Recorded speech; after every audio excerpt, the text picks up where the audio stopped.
আসসালামু আলাইকুম।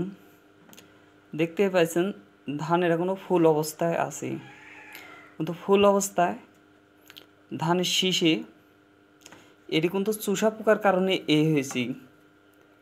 এই রোগটা নতুনই দেখা গেছে। প্রতিটা ভুঁয়ে খেয়াল করে দেখবেন যে শতকরা ৮০% ধান শীষে এরম হয়ে যাচ্ছে। এর জন্য অতি দ্রুত বিষ প্রয়োগ করবেন। ধান ফাটার এর মূল উদ্দেশ্য হলো চুষা পোকা। হয়তো দেখাতে পারছি না যে ধান টেরা করছে এগুলা।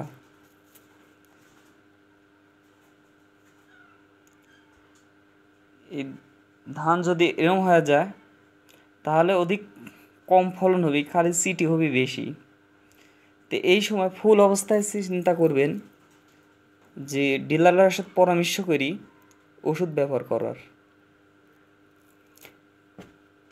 আজকে আমি সকালবেলা মাঠে গেছিলাম, যা এই রোগটা দেখতেছি। এখনো কিন্তু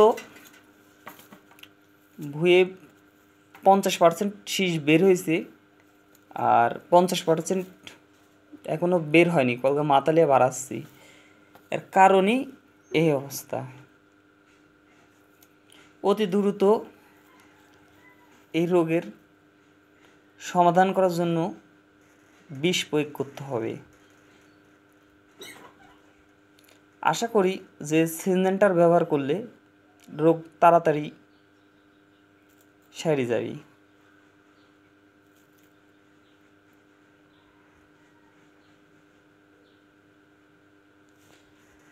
কারণ ফুল অবস্থায় যদি এই রোগটা ধরে তাহলে সবলার অনেক ক্ষতি হয়ে যাবে।